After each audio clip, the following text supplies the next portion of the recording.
시간에 우리 주신 하나님 말씀 요한계시록 2장 12절에서 17절 말씀 함께 받들겠습니다. 버가모 교회의 사자에게 편지하라. 좌우에 날성금을 가지신 이가 이르시되 네가 어디에 사는지를 내가 아노니 거기는 사탄의 권자가 있는 데라. 네가 내 이름을 굳게 잡아서 내 충성된 정인 안디바가 너희 가운데 곧 사탄이 사는 곳에서 죽임을 당할 때에도 나를 믿는 믿음을 저버리지 아니하였도다. 그러나 내게 두어 가지 책망할 것이 있나니 거기 내게 발람의 교훈을 지키는 자들이 있도다. 발람이 발락을 가르쳐 이스라엘 자손 앞에 걸림돌을 놓아 우상의 제물을 먹게 하였고 또 행음하게 하였느니라. 이와 같이 내게도 니골라 당의 교훈을 지키는 자들이 있도다. 그러므로 회개하라. 그리하지 아니하면 내가 내게 속히 가서 내 입의 검으로 그들과 싸우리라. 귀 있는 자는 성령이 교회들에게 하시는 말씀을 들을지어다. 이기는 그에게는 내가 감추었던 만나를 주고 또 흰 돌을 줄 터인데 그 돌 위에 새 이름을 기록한 것이 있나니 받는 자밖에는 그 이름을 알 사람이 없느니라. 아멘. 찬송 246장 반주 없이 찬송하겠습니다. 246장입니다. 나 가나안 땅 귀한 성에 들어가려고 내 무거운 짐 벗어버렸네. 죄 중에 다시 방황할 일 전혀 없으니 저 생명 시냇가에 살겠네. 길이 살겠네. 나 길이 살겠네. 저 생명 시냇가에 살겠네. 길이 살겠네. 나 길이 살겠네. 저 생명 시냇가에 살겠네. 그 불과 구름 기둥으로 인도하시니 나가는 길이 형통하겠네. 그 요단강을 내가 지금 건넌 후에는 저 생명 시냇가에 살겠네. 길이 살겠네. 나 길이 살겠네. 저 생명 시냇가에 살겠네. 길이 살겠네. 나 길이 살겠네. 저 생명 시냇가에 살겠네. 내 주린 영혼 만나로서 먹여주시니 그 양식 내게 생명 되겠네. 이후로 생명 양식 주와 함께 먹으며 저 생명 시냇가에 살겠네. 길이 살겠네. 나 길이 살겠네. 저 생명 시냇가에 살겠네. 길이 살겠네. 나 길이 살겠네. 저 생명 시냇가에 살겠네. 아멘. 기도하시겠습니다. 하나님 아버지, 오늘 이 밤 시간에도 주님 앞에 나아갑니다. 주님의 귀한 음성을 듣고자 합니다. 저희들의 마음을 열어주셔서 하늘의 음성 들려주시고 깨닫게 하여 주시고 그 말씀이 우리에게 생명의 말씀, 구원의 말씀, 능력의 말씀, 진리의 말씀, 은혜의 말씀 되게 하여 주시옵소서. 성령님이 이 시간에 함께 하시고 역사해 주시기를 바라옵고 예수님의 이름으로 기도합니다. 아멘.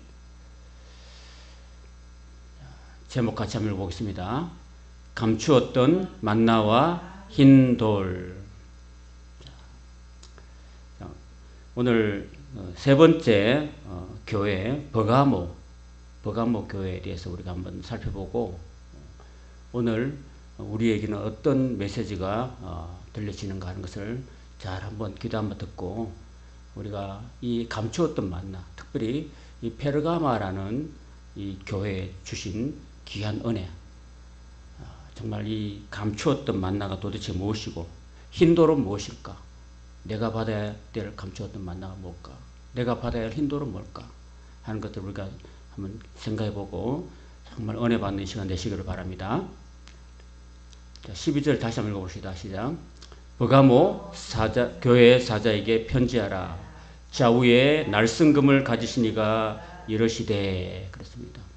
자, 그 버가모는요, 에베소, 그 다음에 서머나 그 위쪽에 있는 도시입니다. 페르가마라고 하는데요. 이 아시아 로마 속주의 어떤 수도 역할을 했던 그런 곳입니다. 로마 총독이 거기에 거주했고 또 이 버가마는 가장 특징적인 것이 뭐냐면은 바로 이 종교 도시였다는 것입니다.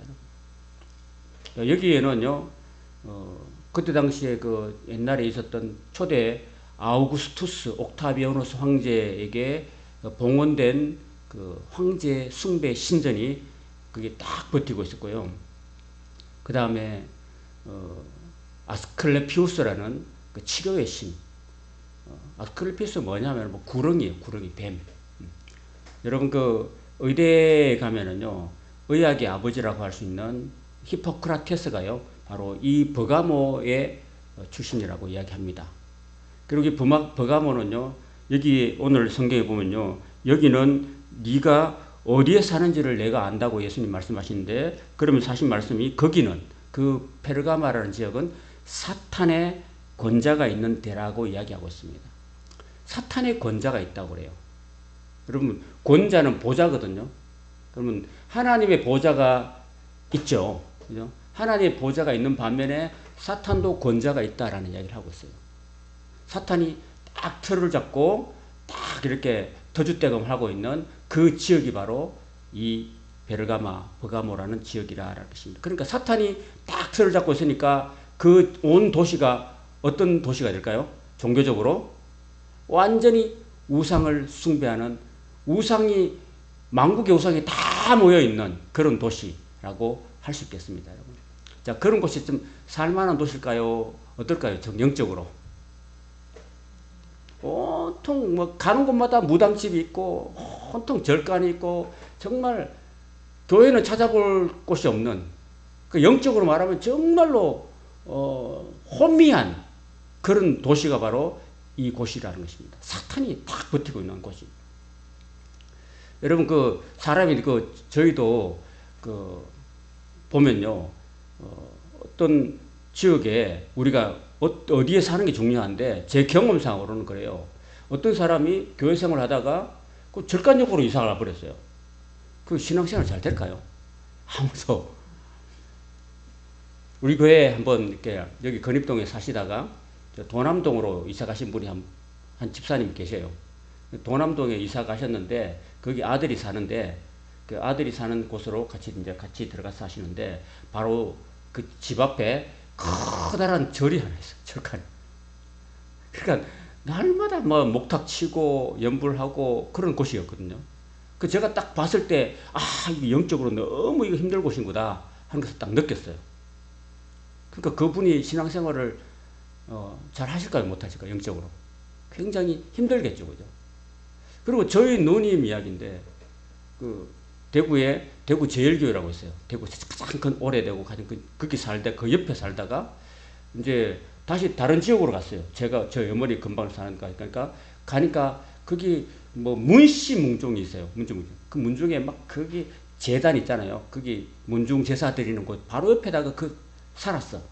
그걸로 이사 가버렸어요. 잘 됐을까요? 제가 그러니까 누나 집에 딱 가보니까 이게 영적으로 너무 안 좋은 거예요. 여기가.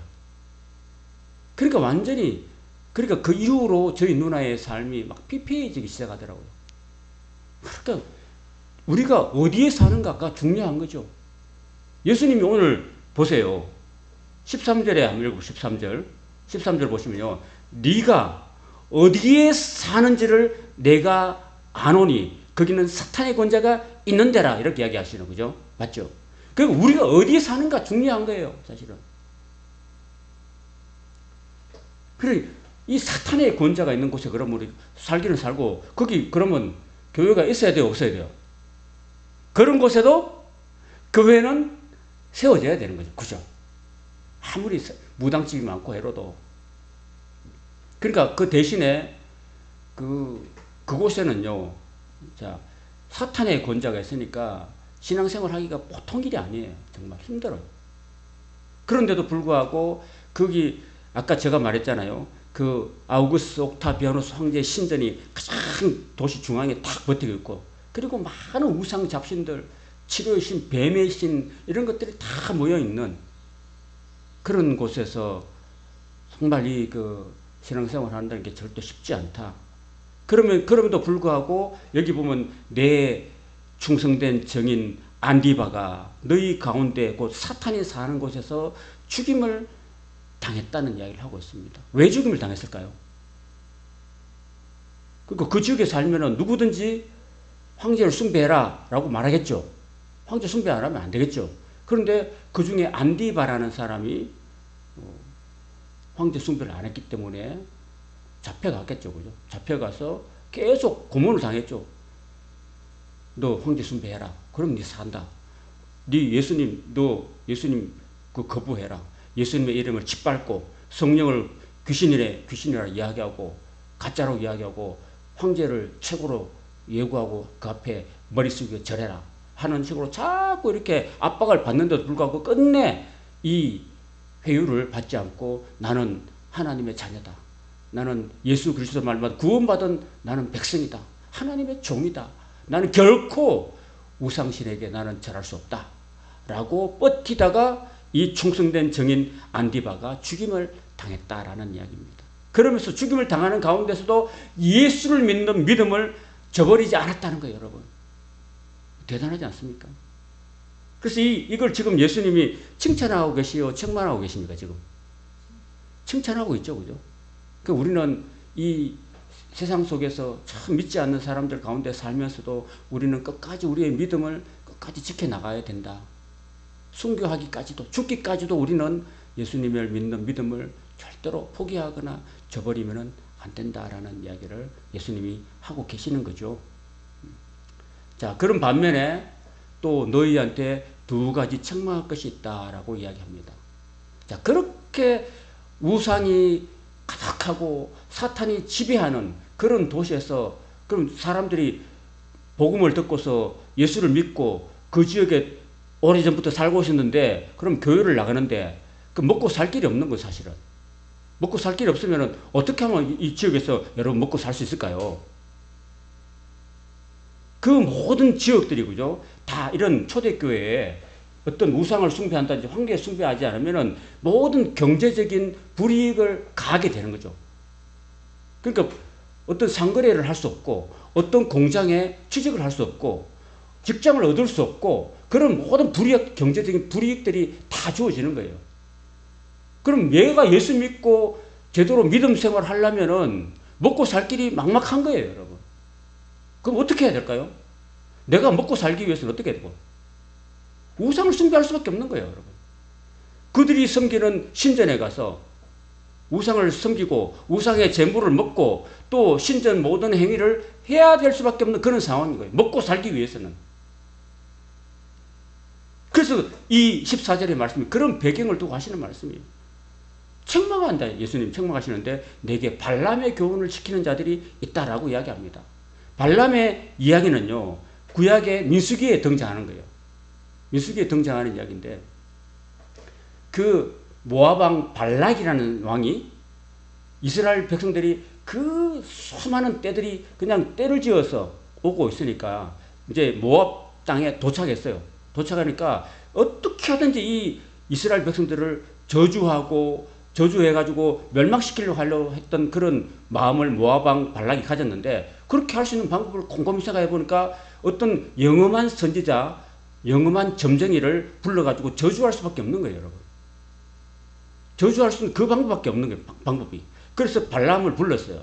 발람을, 영험한 점쟁이를 불러가지고 제발 저 이스라엘 백성들을 향해서 좀 저주 좀 해다오. 내가 당신이 원하면 뭐든지 내가 당신이 먹고 일평생 먹고 살 만한 그런 재물을 줄게. 그리고 네가 뭐 권력이 필요한가? 네가 뭐 여기 도지사 하고 싶어? 너 뭐 장관 하고 싶어? 내가 다 해줄게. 내가 권력 다 줄게. 이렇게 하면서 회유를 했어요. 회유를 했는데 해가지고 결국은 하나님이 그걸 막으신 거예요. 하나님이 딱 막으셨는데, 결국은 발람이요, 자기가 높은 권자를 얻기 위해서, 또 높은 그 자리에 오르기 위해서, 또 많은 돈을 얻기 위해서 어떻게 하든지 그냥 발람의 꾀를 가르쳤는데, 그 꾀는 뭐냐면요, 그 이방 신전에 그 모압 여인들을 동원해가지고 모압 여인들 하여금 이스라엘 남자들하고 그 우상 신전에서 제사하고 그 다음에 우상의 제물을 먹고, 그 다음에 또 하나 따라오는 신전행이 뭐냐면은, 혹시 아시는 분 계세요? 바로 그 여인들과, 모압 여인들과 함께 음행하는 그런 것들이 다 신전행위에 들어가 있는 거예요. 우상 숭배 제사 속에 다 들어있는 거예요. 그래서 결국은 그 이스라엘 자손 앞에 걸림돌을 놔서 우상의 제물을 먹게 하고, 그 다음에 또 행음하게 했다는 것입니다. 그래서 그 사건 때문에, 민수기에 나오는 그 사건 때문에 얼마나 많은 이스라엘 백성들이 죽은 줄 아세요?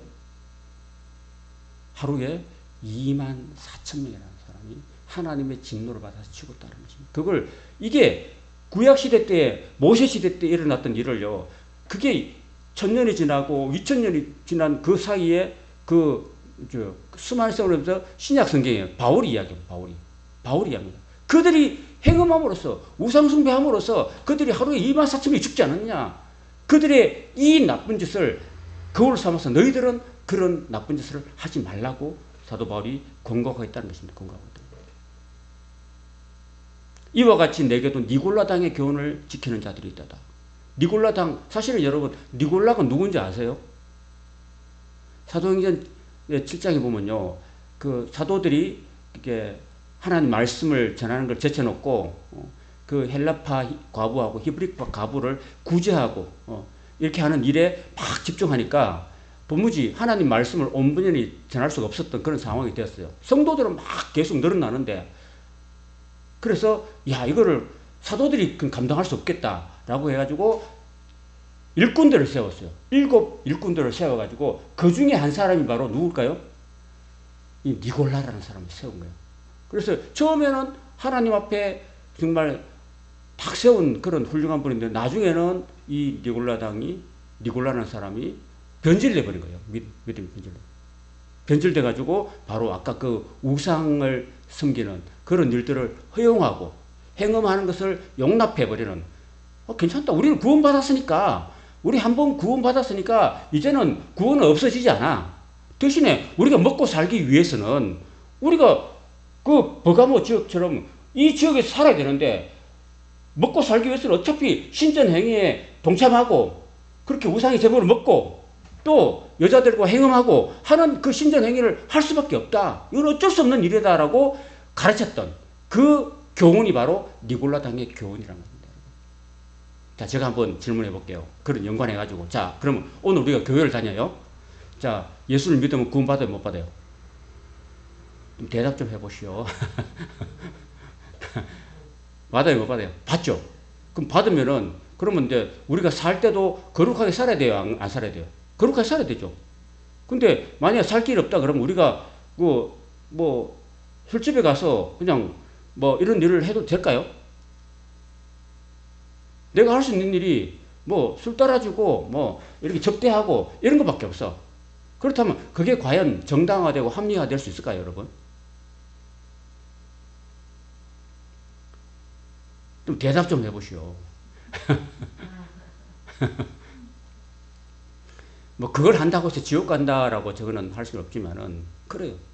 그래서 제가 우리 교회 집사님 한 분이 계셨는데 그냥 어느 날 막 이런 뭐 어느 식당에 가서 서빙하고 또 주방에다 설거지하고 막 이런 일 하다가 막 힘드니까 나중에 무슨 일 했다면 거리도 저쪽에 거기 현대아파트 그 옆에 그 술집을 개업했어요. 술집을. 거기 이제 맥주도 팔고 뭐 안주도 뭐 하고 이렇게 했어. 그래서 제가 너무 고민이 많았어요. 우리 교회 1호 집사님이었는데 전도에서 들어온 딱 1호 집사님이었는데 그리고 이제 제가 고민이 굉장히 많았어요. 내가 이렇게 안 가르쳤는데 왜 다른 거 할 거 많은데 왜 술집을 개업할까? 하고 내가 막 잠을 못 잤어요. 잠을 못 자가지고 그런 일이 있었다니까요. 이런 일이 참 많아요. 저는 가급적 웬만하면 우리 성도들이 좀 그런 거 좀 가급적 안 했으면 좋겠는데, 그죠? 안 했으면 좋겠는데, 그거 한다고 해서 뭐 지옥 간다고 하진 않겠지만, 그때 저 마음이 너무너무 아프고 힘들었던 일이 있었습니다. 하나님의 은혜를 받은 성도들은 가급적이면은 선한 일, 좀 거룩한 일, 그죠? 그런 것들 좀 했으면 좋겠어요, 여러분. 그죠? 이왕이면은. 그걸 기도해야 돼요, 기도 하나님께. 하나님, 내가 이것을 팔고 이거 이런 거 한 것보다도 하나님 저에게 능력 주셔가지고 일할 수 있는 능력 주십시오.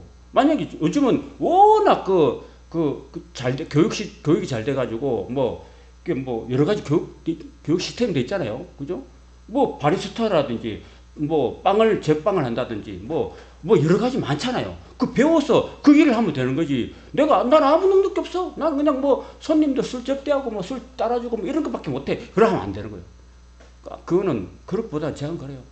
이왕이면은 주의를 딱 지킬 수 있는 거라든지 예배를 지킬 수 있는 것은 먼저 우선을 하면서 그렇게 해서 건전한 일을 하는 것이 좋겠다.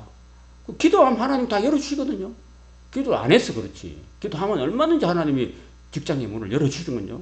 근데 이 버가모 지역에는 그런 상황이 아니기 때문에 어쩔 수 없이 저는 먹고 살기 위해서 교회는 다니지만은 먹고 살기 위해서 또 나는 이방신전에 가서 행음하고 우상 제물을 먹고 그럴 수밖에 없어요. 저 어떻게 해요? 니골라라는 집사님이 이렇게 해도 괜찮다고 그러는데요. 저는 일개 집사님, 일개 성도인데 그냥 가르친 대로 합니다라고 했지만은 예수님은 그거를 책망하시는 거거든요. 네가 발람의 교훈을 지키고 니골라당의 교훈을 지키는 사람들을 예수님이 책망하시고 지금 칭찬하는 게 아니죠. 칭찬하는 게 아니잖아요. 그죠? 하나님의 은혜를 세교거로 바꾸는 것은 하나님 절대로 칭찬하시지 않습니다. 책망하시지. 그러므로 회개하라. 그리하지 않으면은 내가 속히 너에게 가서 내 입에 검으로 그들과 싸우리라고 합니다. 여러분 보세요. 2장 12절 한번 보세요. 2장 12절에 보면요. 예수님이 어떤 모습으로 등장을 잘 보세요. 2장 12절에 시작. 같이 읽어봅시다. 시작.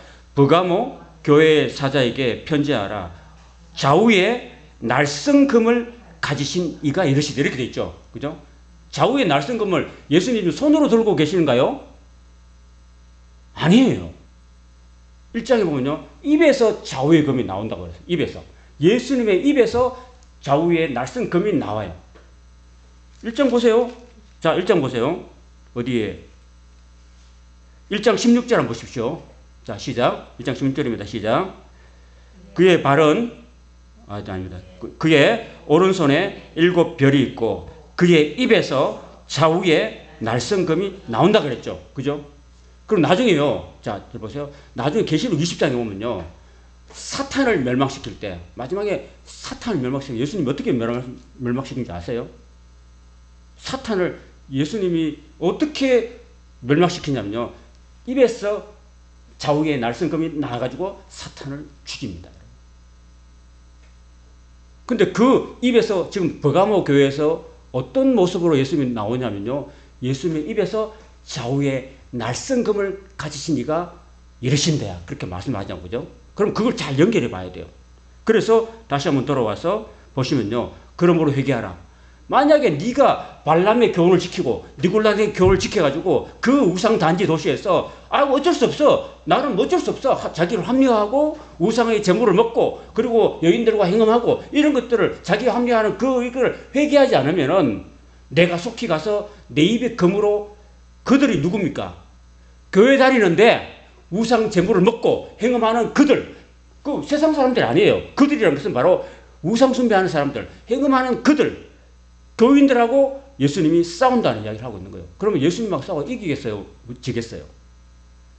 예수님 사탄도 죽이는데 교인들을 못 죽겠습니까, 여러분? 자, 그러면 제가 한번 질문할게요. 그럼 어떻게 먹고 삽니까? 우상도 안 숭배하고 행음도 안 하고 그 지역에서 내가 직장을 얻고 내가 상거래권을 얻고 내가 뭔가 먹고 살 길이 있어야 되는데 그것도 주님이 책망하시니까 먹고 살 길이 없는 거예요, 여러분. 맞죠? 그럼 어떻게 해야 됩니까, 여러분? 예수님이 이제 중요한 17절입니다. 17절에 답이 있어요, 답이. 답이 있습니다. 자, 17절 같이 읽어보겠습니다. 시작. 귀 있는 자는 성령이 교회들에게 하시는 말씀을 들을지어다. 이기는 그에게는 내가 뭘 준다고요? 감추었던 만나를 주고. 자, 여러분, 자, 권사님, 만나는 언제 생겼어요? 예? 출애굽하면서, 그죠? 맞죠? 출애굽해가지고 어떤 상황에서 하나님 만나를 주셨어요? 어디서? 광야는 어떤 상황이었습니까? 농사를, 자, 우리가 지금 먹는 거니까, 자, 식량적인 먹는 차원에서 한번 생각해 봅시다. 광야에 지금 농사를 지을 수 없어요? 농사를 지을 수 없죠? 광야는 낮에는 45도, 50도 올라가고 밤에는 영하로 떨어지는 날씨인데 거기서 농사가 안 돼요. 그리고 계속 이동하잖아. 그죠? 계속 이사를 이동하는데 언제 이거 싣고 딴 데 가야 되는데 언제 농사를 지어요? 언제 씨를 뿌려? 소용이 없는 일이죠. 그러니까 아무 농사도 지을 수 없는 그런 상황에서 뭐가 내려왔어요? 하늘에서 하나님이 만나를 주신 거죠. 그죠? 자, 그러면 광야라는 세상을 걸어가고 있는 이스라엘 백성들에게 하나님이 주신 것이 바로 뭐라고요? 만난 거예요, 만나. 하나님의 말씀에 순종해가지고 걸어가는 백성들에게 주신 것이 바로 만나라는 겁니다, 여러분. 그러면 버가모 도시에서 우상천지에서 나는 로마 황제도 숭배하지 않고 또 우상 제물도 먹지 않고 여인들과 행함하지도 않고 나는 그냥 아무것도 숭배하고 나는 그냥 아무것도 먹고 살 길이 없는 이 상황에서 하나님 뭘 주겠다고요? 믿음을 지킨 사람. 하나님을 끝까지 목숨까지 걸면서 지킨 사람한테는 하나님이 뭘 준다고 하면은 그 광야에서 주셨던 감추었던 만나. 여러분, 왜 감추었던 만나라고 이야기할까요, 여러분? 여러분, 내가 사랑하는 사람한테 있어요. 사랑하는 사람이 있는데 내가 선물을 준비했어. 내가 이벤트를 해요. 딱 선물을 딱 꽂아봐자 여기 있어 하지 않죠. 딱 감춰놨다가 그래서 이벤트를 막 하는 거야. 이벤트를 하다가 탁 할 때 결정적인 순간에 딱 감추었던 것을 탁 꺼내가지고 여기 있어 이런 거잖아. 그죠? 바로 그것처럼 하나님께서는 자신에게 끝까지 다른 신을 섬기지 않고 우상을 섬기지 않는 그 사람에게 뭘 감춰놨어요? 만나를 감춰놓은 거죠. 만나를 감춰놨다가 그렇게 끝까지 안디바처럼 숭배하는 사람도 있겠지만 끝까지 믿음을 지키려고 믿음을 배반하지 않는 사람들을 향해서 예수님이 감추었던 만나를 다 감추었다가 여기 있다. 너 먹고 살 길 없지. 내가 줄 거야. 내가 너의 만나 제공자야. 그러니까 여러분, 우리가 이 땅에서 예수님이 그런 말씀하셨잖아요. 딱 그 말이에요. 마태복음 6장 33절의 말씀. 먼저 너희는 그의 나라와 그의 의를 구하라. 그리하면 이 모든 것을 너에게 더하시리라. 예수님이 하신 말씀이에요. 우리는요, 여러분, 세상에 내가 너무 먹고 사는 일에 여러분, 그걸 여러분의 우선순위로 삼지 마세요. 어떻게 하면 내가 예수님께 믿음을 지키고, 어떻게 하면 예수님이 기뻐하시는 삶을 살까라는 생각을 하고, 그게 그런 길이 정말 이 땅에서 아무것도 주어지지 않고, 내가 이 땅에서 살아갈 수 있는 어떤 모든 어려움이 있다 할지라도 내가 그 길을 걸어가면은요, 예수님이 내 먹을 것 챙겨주신다. 예수님이 내 먹고 살 길을 열어주신다는 사실을, 하늘에서 감추었던 만나를 내 삶에 주신다는 사실을 꼭 기억하고 살아야 될 줄 믿습니다. 그 버가모 교회에 사는 사람들은요, 거기 그 신전에 또 우상재단에 절하지 않는 사람들은요, 그냥 아예 제껴놔버려요. 왕따 시켜버려요. 왕따 시켜버리니까 자기들의 그 모임에 다 왕따 시켜버리고, 자기들의 모임에, 잔치에, 식탁소대에 아무도 초대하지 않아요. 그 예수 믿는 사람은 어떻게 돼요? 먹고 살 길이 없고, 또 왕따 당하고, 미움 당하고, 그런 삶을 사는 거예요, 여러분. 그런데 예수님 뭐라고 말씀하십니까? 뭘 준다고 하십니까?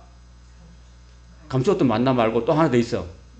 흰돌을 주신대요. 그럼, 자, 이게 흰돌을 줍시다. 흰돌 주면 이게 뭐예요? 이게 무슨 뜻이야, 이게? 흰돌은 의미가 있습니다, 여러분. 자, 제가, 그때 당시에 돌은요, 흰돌이 어떤 의미냐면요, 내가 어떤 잔치를 해요. 우리 집에 결혼 필요는 있다든지, 그럼 좋은 일이 있어가지고, 여러 사람들을, 내 지인들을 초대하는 때는, 다, 모든 사람은 오시오가 아니라, 그 흰돌에다가, 왜 흰돌이냐면요, 글씨 적기 좋잖아요. 거뭇거뭇한 시커먼 벌에는 글씨 적으면 보여, 안 보여?